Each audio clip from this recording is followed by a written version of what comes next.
Assalamu alaikum wa rahmatullahi wa barakatuh. Greetings everyone and welcome to this class. This class is one of the series called Online Global Classroom or GC that is run by Universiti Teknologi Malaysia UTM for the main purpose of spreading the knowledge and getting over barriers to get people involved in education despite of their culture. Speaking to you, Hassan Mahmoud Abuhassna. I am a senior lecturer, Universiti Teknologi Malaysia School of Education, Faculty of Social Science and Humanities. And today we are going to discuss about a very interesting topic, which is education made easy.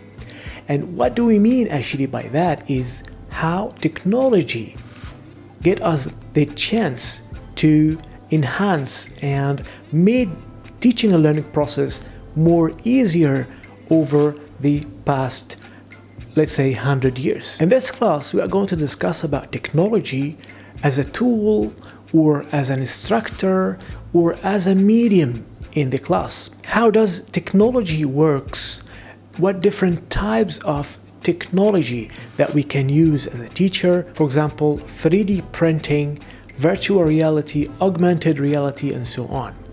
But the most important part of this class is we are going to talk about the generation that we are actually whether teaching or going to teach in the future, which is called Generation Z. Generation Z has a total different characteristics and needs from our generations. Generation Z, it's actually called on anyone that is born in the year 2000 and above.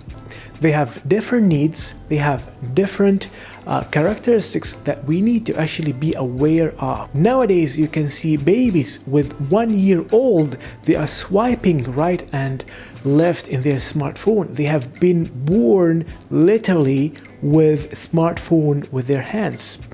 They are totally different from any other generation that we need actually to be aware of.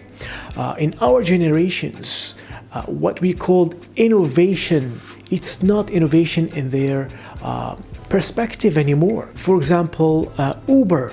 Uber used to be a very great innovation at the time. When it hits the market, everybody was using Uber as it's more easier, more safe, and so on. But do they consider Uber after 10 years as an innovation? No, they are not, because it's pretty normal one, something from the routine of their lives. This is what we are going to discuss in this class. It's very interesting. I hope you enjoy this class. We are going to go through a very wide variety of topics that is related to technology, and we are going to relate it to education and how to understand the students that we are going to teach. So I hope that you enjoy this class. And before we go on and start our class, I would like to mention that there will be an e-certificates that is provided from Universiti Teknologi Malaysia UTM for all the audience that attend this class. But what you need to do is you need to fill the Google form that I'm going to share with you in the middle of the session, and this is going to be a live session on YouTube. So if you have any question, please do not hesitate to ask me in the chat box, and I'm going to do my best to answer your question as soon as possible. One more time, do not forget to fill the Google form that I'm going to provide you in the middle of the class so that you can get your e-certificate later on. With that, without further ado, let's go on and start our class. Okay, hi. So schools needs to be fun, right? And we actually want to replace the boring image of schools among our students. And that is why we actually use technology. In fact, when students are engaged and active, that is where learning takes place. And all that can be done by technology. So we need to be aware of the fact that we have different students. We are educating a different generation. This is not our generation or the previous generations.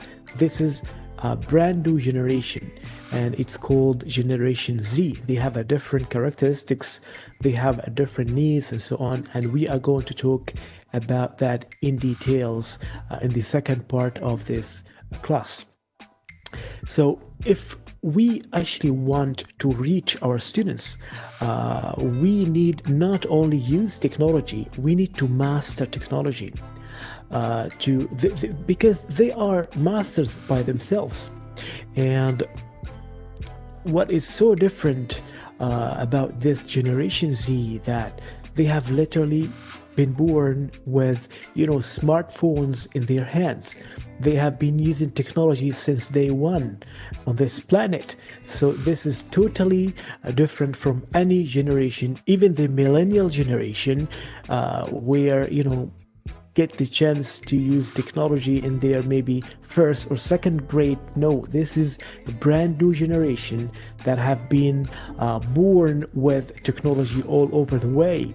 So you as a teacher, if you are not savvy with technology, I'm not saying you have the basic knowledge or not very advanced about technology. No, you have to be advanced. You need to teach yourself, because if you are not, you are going to be left behind. You are going to lose them along the way. As I mentioned, they are masters in technology, social media, research has proven that this generation is more responsible. They are going through their own businesses. 70% of this generation are creating their own business, online businesses. So despite the fact that this generation is actually lazy or whatsoever, this is not true. This generation has proven by research to be more responsible over any other generation. So we as educator, we as teacher, even as students, we need to be aware of the fact that technology nowadays is a must. It's not a choice. And to get started with this technology thing, let me ask you a question. And please take the time to answer and give me your opinion in the chat box. Should classroom today be the same as they were when actually we, as our generation, went to school? And what I mean is that, is it the same as, let's say, 20 or 25 years? For me personally, when I went to school around maybe 28, 30 years ago, we used to, sit in a row in our chairs. We used to listen to our teacher. He is the only speaker there, and listen for maybe 45 minutes, 50 minutes, and then most probably we take notes. And what I mean by that is we duplicate anything that he writes in the chalkboard.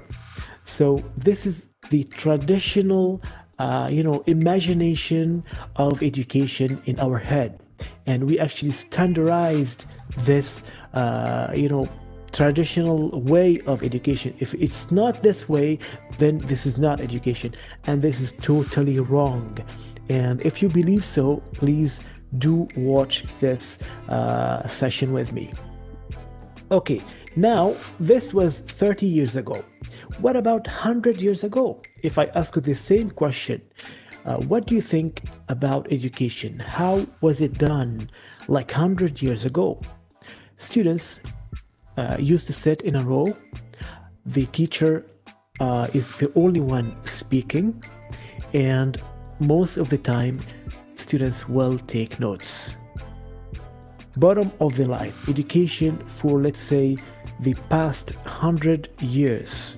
There was not much of a change actually, which has happened over the years.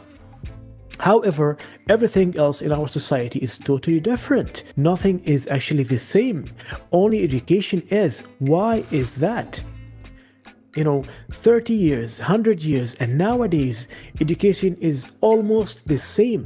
Education classrooms is almost the same, despite the fact that COVID-19 pandemic has flipped over everything, all the aspects in life, including education, and has made us actually aware of something called technology in education. For example, education, online education, e-learning, and so on. So because we don't really have a choice, then we went for technology. Then what about when COVID-19 is over? Are we going to forget about the online education? This must be a awakening call for all of us. As students, teachers, education institutions, and so on, we need to consider technology as part of the education settings. This is not a temporary choice. This must be part of the education process. We need to define education again. This is something new, that traditional education is not going to be the same. Even traditional education inside a classroom, we need to be prepared for any circumstances. For example, this COVID-19 pandemic that have flipped over everything in life. So technology in education is a must nowadays, despite the fact that some countries are ready for it, or we can say that they can easily adapt to technology than other countries. What I say is, get along with it. It's the new norms now, and if you cannot catch it, you are behind.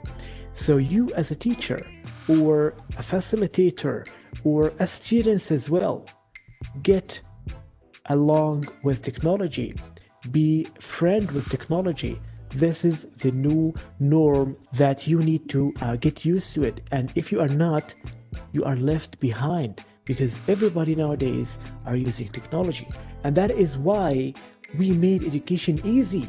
Technology has actually served us not only in education, in all aspects of life. We order food online nowadays. Why not using the same amount of technology that we use in a daily basis inside our classroom and in our education process?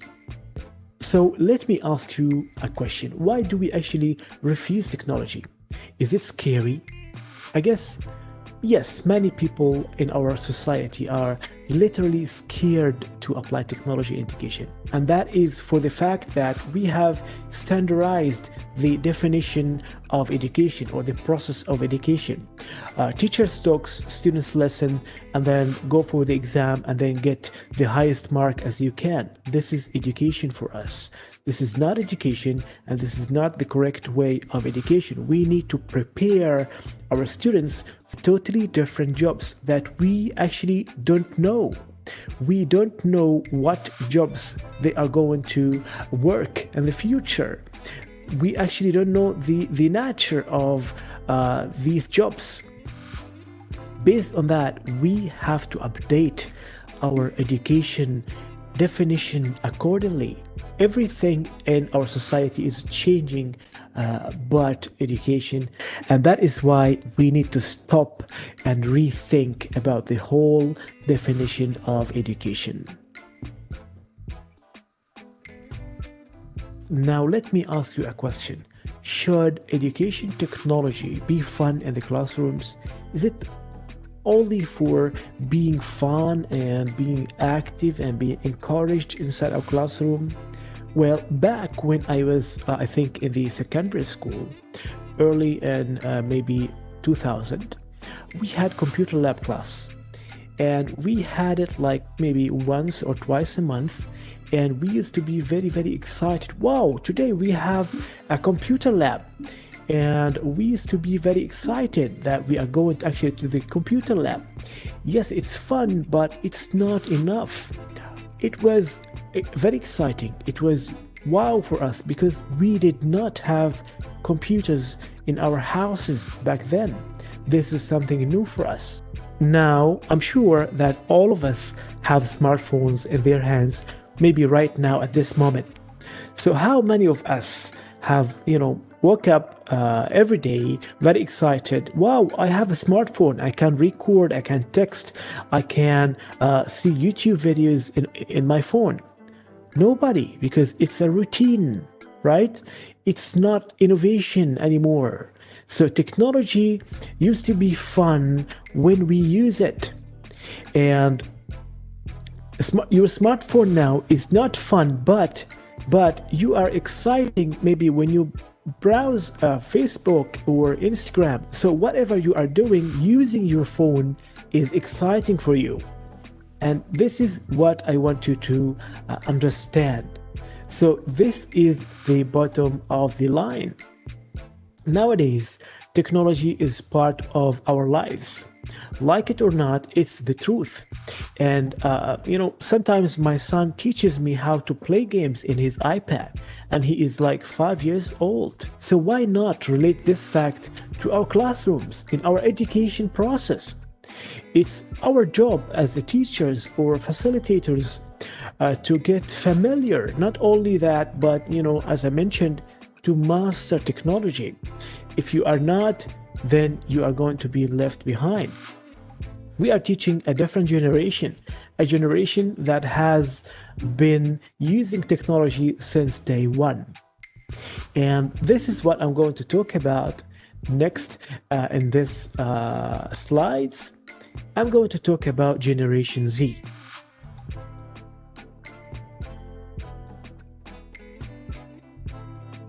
So Generation Z, who they are. If you still believe that millennials are today's youngest, most technology-oriented generation, you are behind the times. Make over millennials, Generation Z is coming and it's looking to the world of work. As I mentioned, 70% of this Generation Z is going through online business. They are creating their own online business. They are shown by research that they are more responsible, over all generations. So let's understand the differences between millennials and Generation Z. I'm sure that millennials were the first plugged-in generation. They use technology a lot, they are masters, they have a lot of innovations and so on. But Generation Z is fully steeped in technology. They are born with smartphones, they are born with technology. Both millennials and Generation Z are actually using computers, but that is where the similarities end.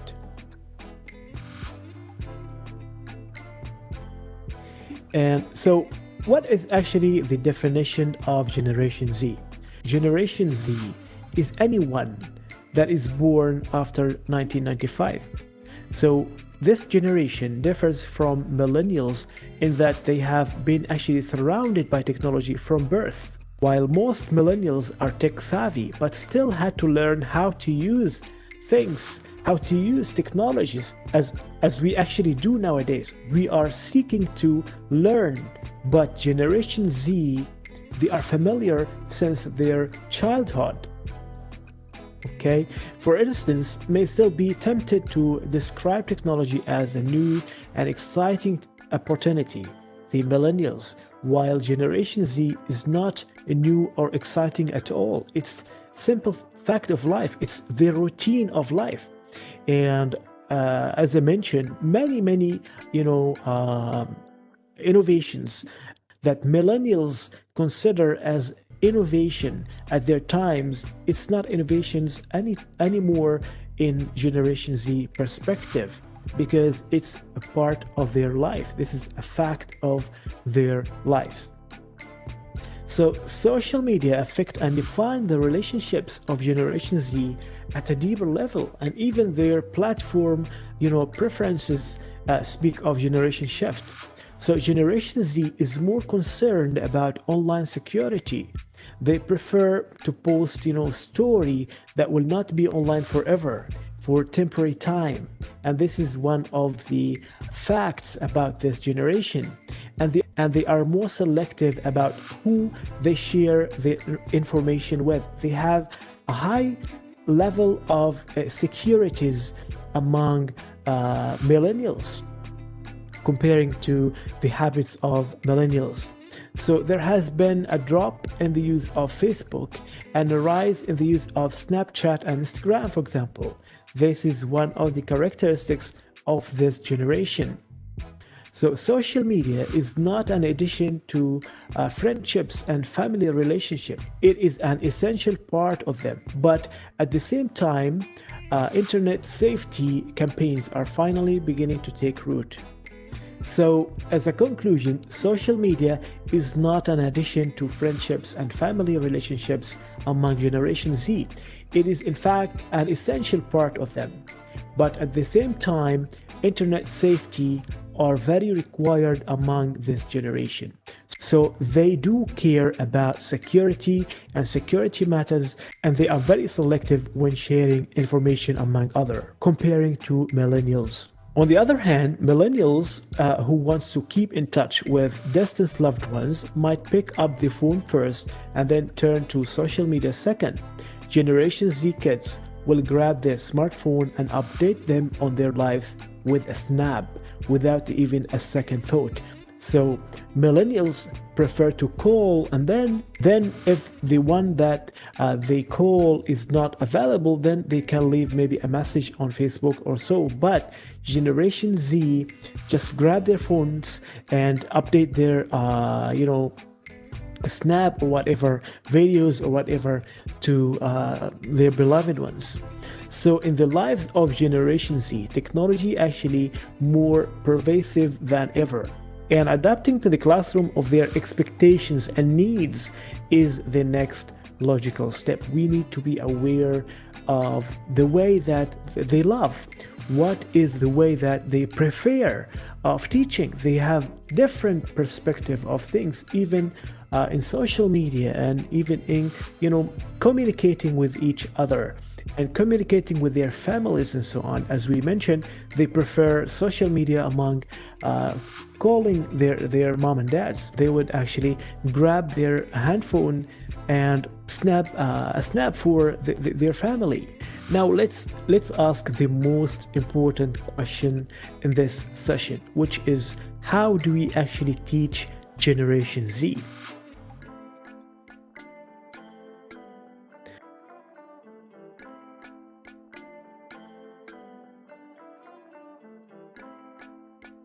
For millennials, having computers in the classroom was new and cool. As I mentioned, it was very exciting, and wow, we are going to the computer lab. And for Generation Z, it's not only normal, it's beginning to actually grow stale. It's very boring for them actually going to the computer lab. They are filled with computers and technology.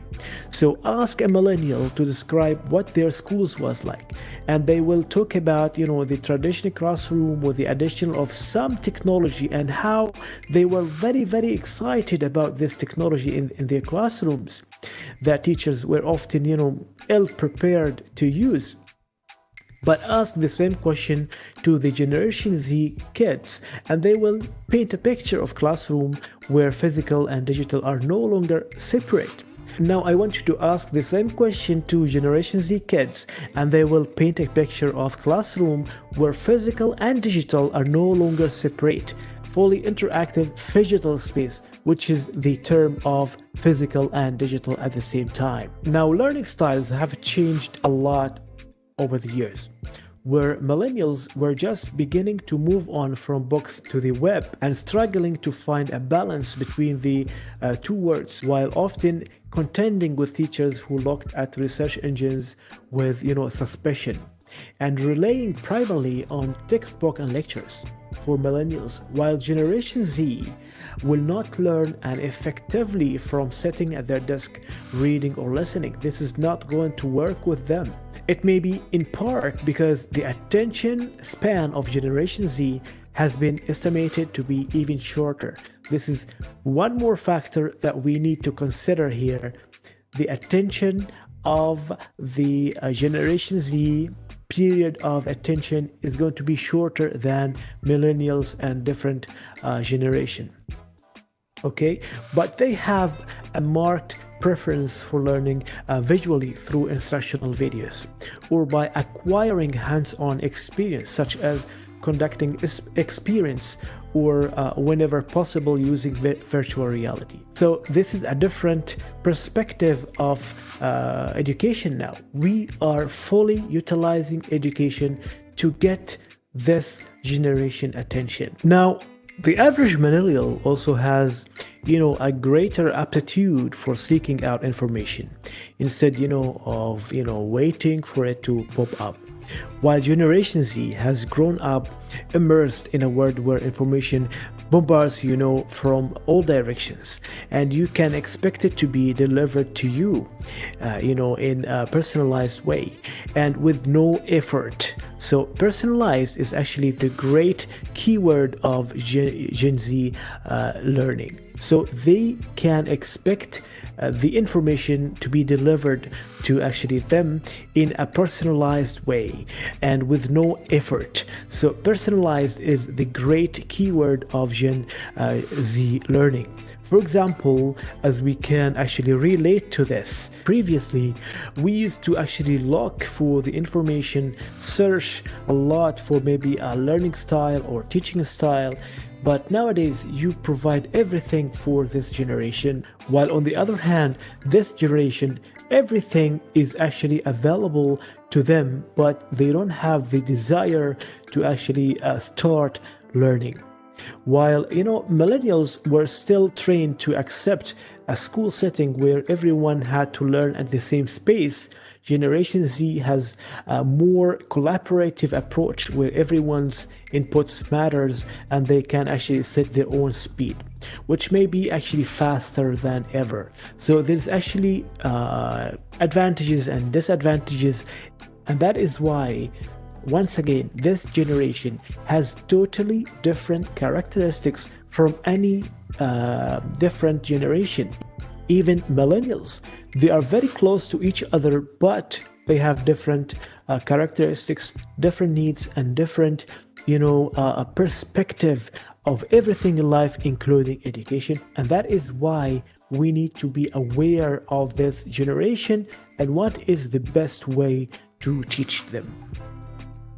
The last fact about this generation, actually, this is very much unfortunate, but Generation Z kids have no concept of teachers' key role in their education. They believe that teachers or educators have no role at all. So you need to actually get over this and show them that you actually have a role. Show them that you deserve to be in their concepts, in their perspectives. So the overabundance of information at their fingertips can be overwhelming without the proper guidance. They can easily get to any information, any knowledge, any field, any topic in life, using YouTube, using Google, and so on. So there is actually no key role for teachers in their education perspective. And the number speaks of themselves. 39% of Generation Z prefer learning with, direction of a teacher, while on the other hand, only 25% of millennials believe so. So fear not, both generations are still very much in need of good educators, but once again, we need to change our perspective to this generation, our perspective to education, how education is done. This is all that we need to consider to be able actually to be successful to educate this kind of generation. So now let's face it, schools are not as used to be. Today's students are learning, how to 3D print and how to fly drones. It's really cool actually, but it's kind of scary at the same time. So using this kind of technology requires the teachers to be up to date with the students as well. If you are not, then you are going to be left behind and you are going to be ignored by your students. They can actually ignore you and ignore your information and stay busy all the time with their, for example, smartphones or iPads. So now, in this part of this session, I would like to talk about what are the technologies to actually replace paper and pencils in the future classrooms. So first off, let's talk about virtual reality, VR. Virtual reality has entered the world of education through the big door, creating new resources to teach and learn, because it simply simplifies things. It is very exciting and fun to teach, and it's very exciting and fun for students as well. Students absorb information much better if they enter a 3D environment, which makes everything more fun, exciting, and enjoyable for both students and teachers as well. So virtual reality allows you to explore, travel without leaving your classroom. It allows you to actually visit whatever you want to visit without moving one step out of your classroom. So this has a great professional orientation and much more fun for both students and the teacher as well. So what are the main uses of virtual reality in education? Actually, one of the most interesting uses of virtual reality in the educational environments is in telerobotics, which involves managing robots from a distance, which is very, very fun actually thing to do. So in class, children can learn to program a robot, for example, to perform certain tasks and use virtual reality to experience the actions of this robot in the first person, which is something very new, something very unique for the students to do.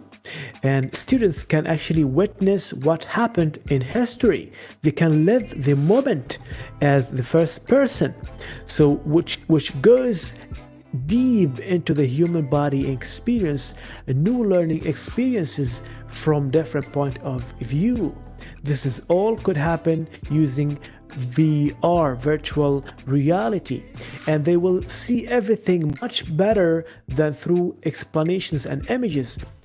Do not persuade me that using images, still images, even movies to show the students is a better way when you can actually take them from this classroom to the real event, the real place, which VR gives you the ability to do that. With virtual reality, students will be able to travel in time and space. This is true because they can go and live the moment as the first person. They can go anywhere we want them to see. We want them to actually return to the past or unveil the mysteries of the future and so on, without limits, without big expenses, without any unsafe experience to go through. This is all can be done using VR. We can actually make trips to developing countries through immersive education. Brings students closer to the other communities, fostering their values, kindness, and empathy with others. Students can also use virtual reality to learn about the careers that may be of their interest one day in the future, to have a better professional orientation that allows them to actually better decide their future and their lives.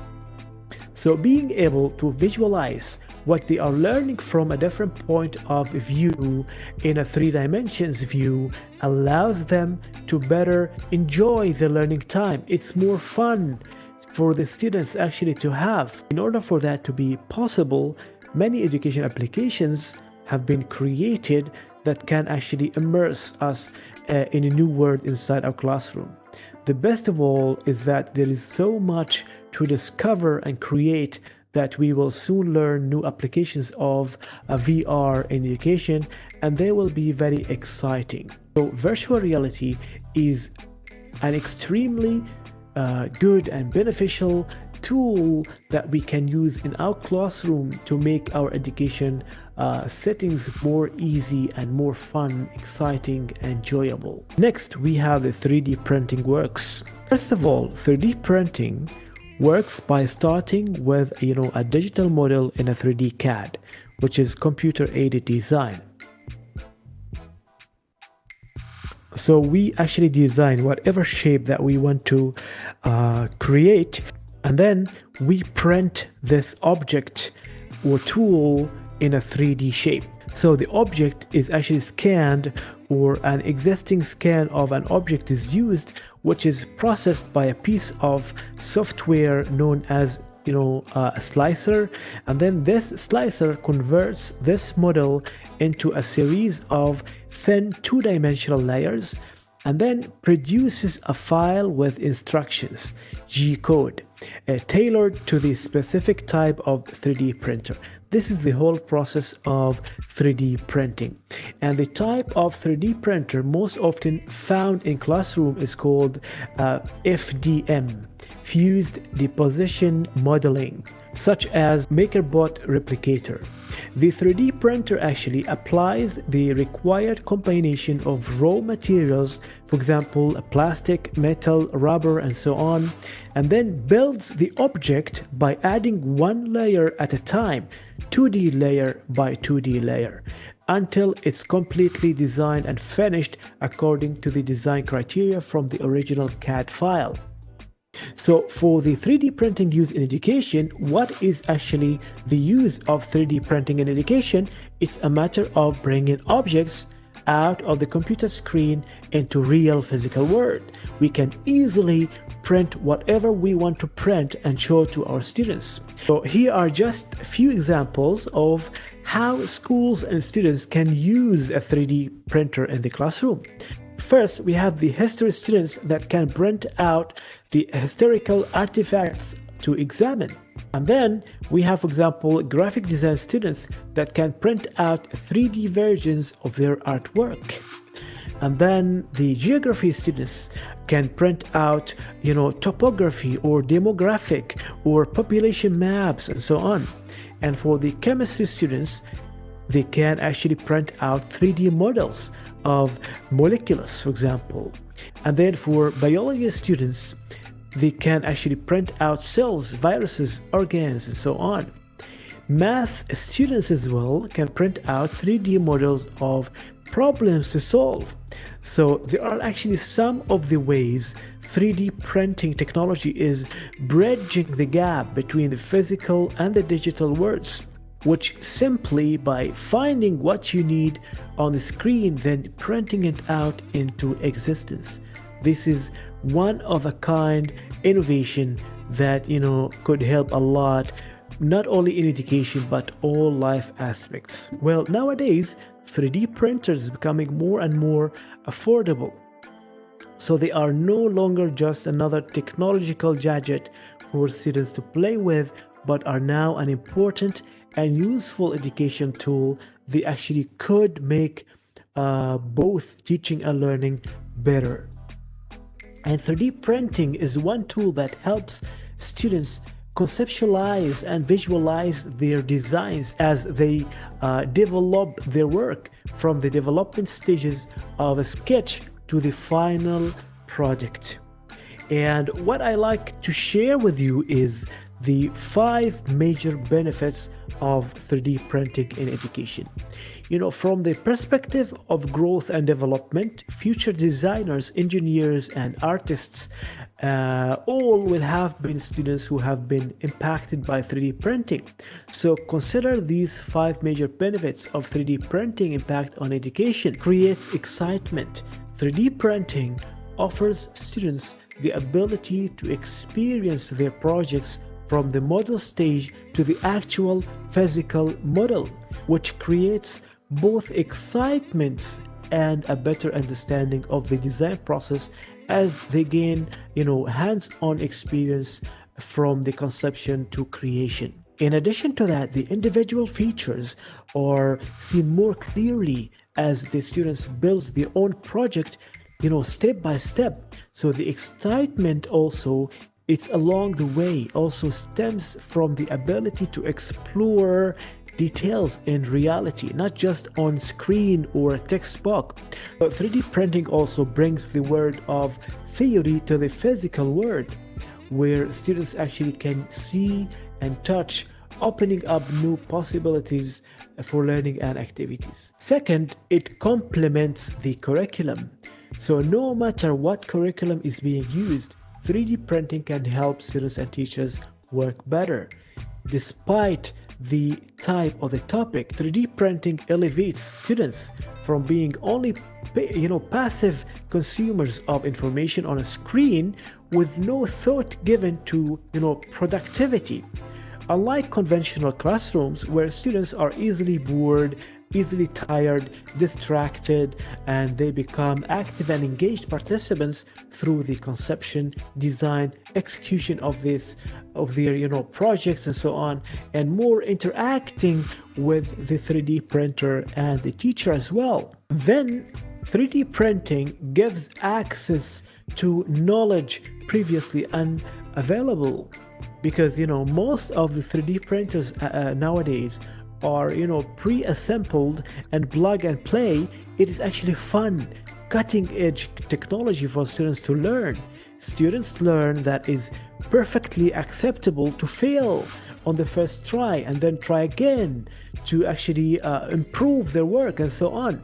So students begin to understand that failure is part of the process. This is not the end of the road, is actually part of the process. They become less afraid to attempt and execute new and different ideas in life. This builds students, confidence, and teachers enjoy the results of having, self-motivated, self-confident students. And then 3D printing actually opens new possibilities for learning. As an affordable 3D printer opens up, unlimited learning opportunities for students, 3D printing provides students with opportunities to experiment with ideas, expanding and growing their creativity. It's not easy to have young students, figure things out without the benefit of visualization. So a visual learning environment improves their understanding of the world, being able to touch and see their projects, physical hard copy of their project, which is more beneficial for the students. So 3D printers open up new opportunities for presenting information to young students in an economical and efficient manner.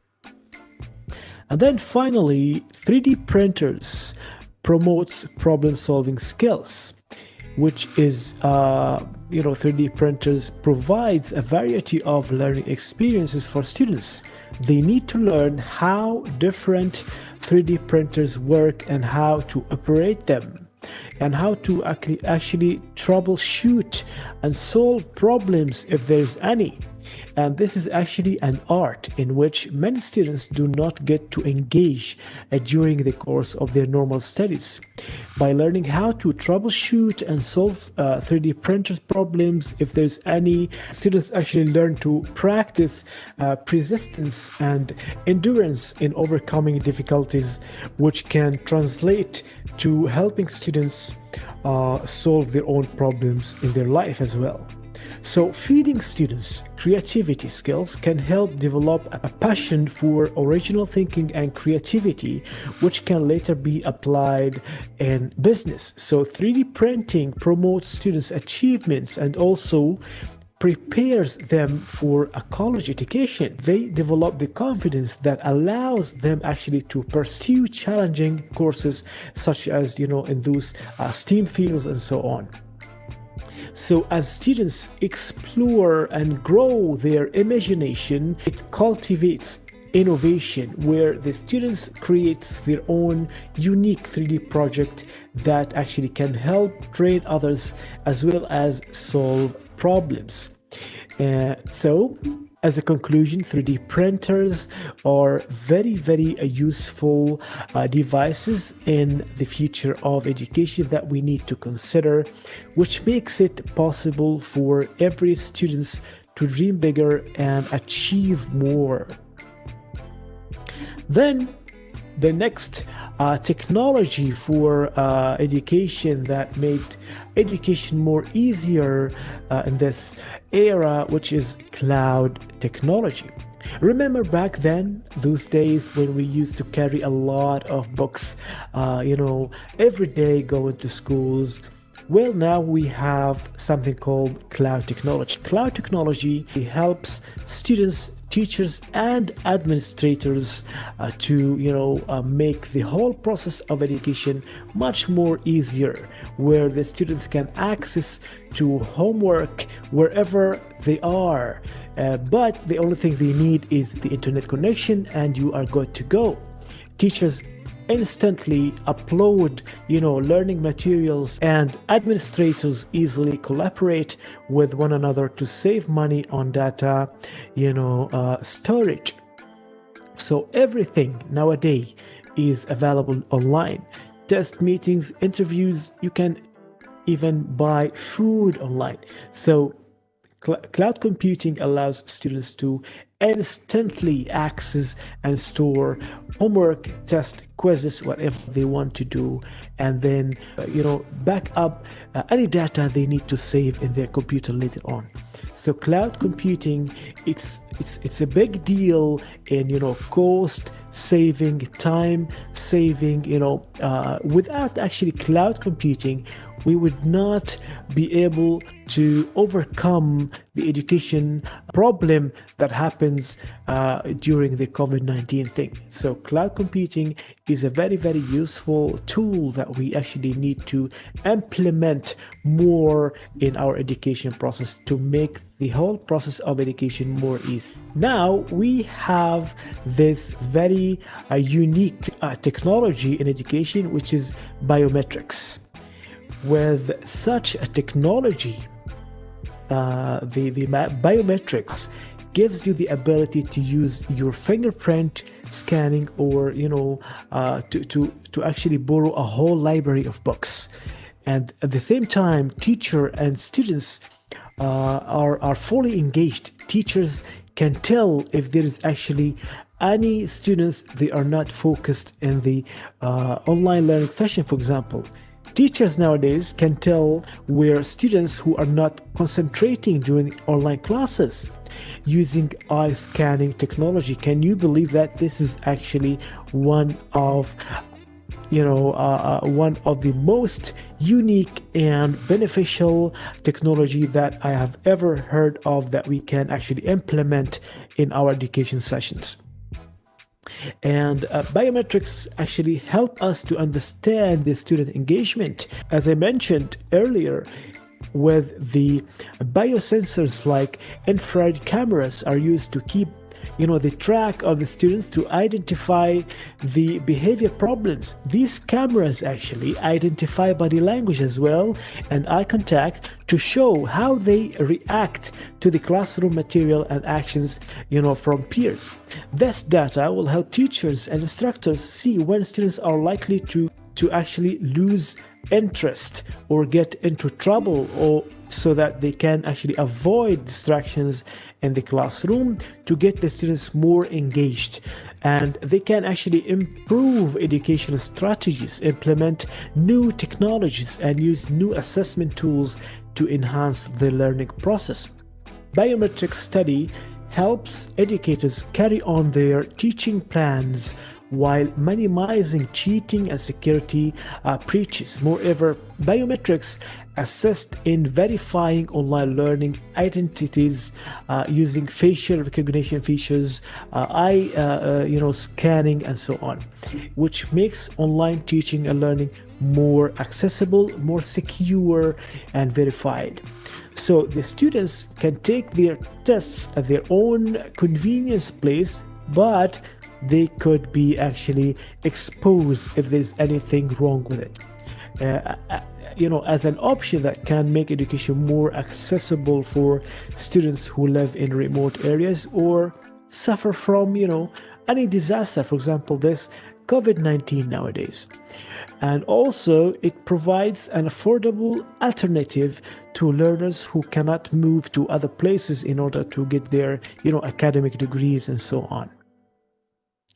And obviously, biometrics helps with online course attendance. If you want to guarantee that all the students are there, they are not just logging in and then going to sleep, for example. No, with this kind of technology, online course attendance is guaranteed with the help of biometric data to guarantee that people taking the online course are who they are. And then finally, we have the holograms technology. Remember the first projector invented on the planet, the OHP, overhead projectors? Now we have this in 3D. Imagine yourself giving a class in a different country while they can actually look at you and see your 3D shape. Well, this technology would allow any teachers from any country to be in any place on earth they want to actually be in. And for now, it's still expensive, but it's there already, and it has been used for, in some rich countries. They have used it as, for example, in shows and so on. So it has been implanted in some rich countries as for singing shows and so on. So how we can use such a technology in the field of education?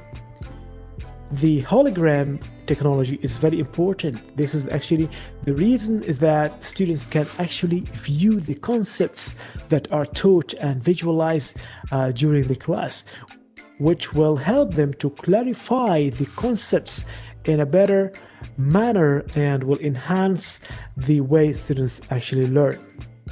So when the concepts are showcased in front of the students' bare eyes, they can easily understand concepts very easily, and you just need to strike the right balance of coaching to make things happen to your students.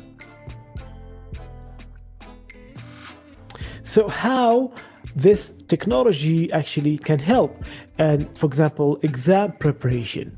Every school nowadays, they are actually adapting advanced technology to teach the students in a better manner.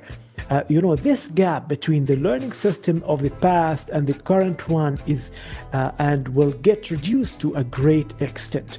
So students can gain easily access to these concepts that find difficult, and this will improve their level of understanding to a great extent.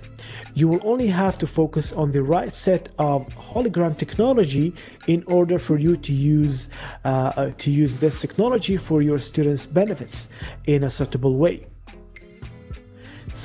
But you as a teacher, you need to keep in mind that every communication system in the world will change within the next 5 years. So we actually need to accept and adapt for such new ways of communication by using such technologies.